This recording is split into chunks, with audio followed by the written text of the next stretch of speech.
Des prairies et des bois à perte de vue, au loin des tentes romaines abritent des tribus venues d'un autre temps. Un étrange instrument de musique annonce le réveil de ces troupes colorées. Nous sommes à Anzy, à la frontière française. Enfin, plus totalement, je reformule, nous sommes dans un univers parallèle, au cœur d'Avatar. Pas le célèbre film de James Cameron, mais bien l'un des plus grands jeux de rôle grandeur nature au monde. Dans la vie de tous les jours, Quentin travaille comme analyste dans une banque d'affaires, mais aujourd'hui il a rangé sa fonction au placard pour endosser un costume plus féerique, celui du maître des rêves. Le costume, c'est ce qui permet d'améliorer l'immersion, se mettre dans le jeu. Si on est tous en jean basket, ça va donner moins bien. Avec beaucoup de second degré, les cérémonies surréalistes se succèdent. Là, regarde, position de base, paf dans l'ombre. Position de base. Position de base. Certains exorcisent, torturent, lapident. Le Vlog dans ta gueule est une production du groupe Loud Unlimited Corporation Inc. D'autres chantent gentiment, vendent du vent et comptent fleurettes. Ça, c'est la quintessence de l'intérêt du jeu de rôle. C'est le bonheur et le plaisir partagé. C'est des gens qui viennent avec un petit élément de jeu, d'autres qui rebondissent dessus. Et... voilà. Les scénarios du jeu sont élaborés pendant plusieurs mois par l'organisation, mais qu'il s'agisse de géopolitique ou de stratégie, ce qui prime ici, ce sont les interactions sociales. Tout le monde peut être personnage. On a de tout ici. On a des gens qui sont chômeurs, étudiants, médecins, avocats, photographes. C'est vraiment hyper ouvert. Il n'y a pas de restrictions sociales. C'est bon ? Avatar, c'est le 4e jeu de rôle grandeur nature en termes de population en Europe. Le 4e plus important. C'est le premier francophone. Ici, on est à 1300 participants. Pensez à boire beaucoup d'eau.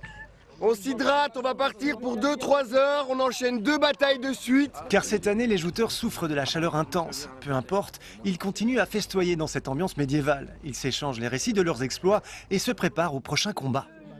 On habille le capitaine Acheron, parce qu'on va partir en bataille. Et c'est important que nos capitaines soient bien équipés. Donc voilà, ici c'est du cuir de dragon. Ouais, au moins. Voilà, c'est du cuir de dragon.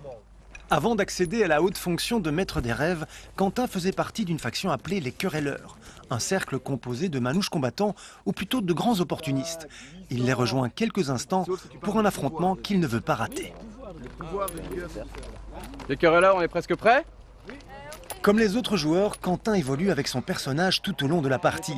Chaque jeu grandeur nature possède ses propres règles qui elles aussi évoluent tout au long du jeu. Il faut se tenir informé. Si vous savez bien manier une arme, mais que vous ne l'avez pas, vous n'avez pas la compétence, vous venez voir un maître d'armes et pour le combat vous pourrez la manier. Bien entendu, tout le monde n'est pas forcément combattant. Peu importe le type de rituel, chacun évolue en se parlant, totalement déconnecté de la réalité. Moi je vais jeter des sorts, par exemple je vais pouvoir annuler les protections magiques du camp d'en face ou empêcher carrément les gens de bouger en les paralysant. Le point d'orgue de ce périple en absurdie réside dans ce qu'on pourrait appeler le combat final, ou quand des centaines de joueurs s'affrontent sur un terrain dédié.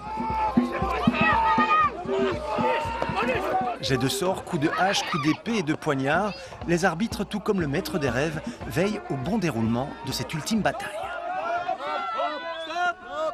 Ce qui me plaît, c'est vivre une aventure, c'est les grands moments de fun, les grands moments de jeu qu'on a ensemble. Le fait de partager cette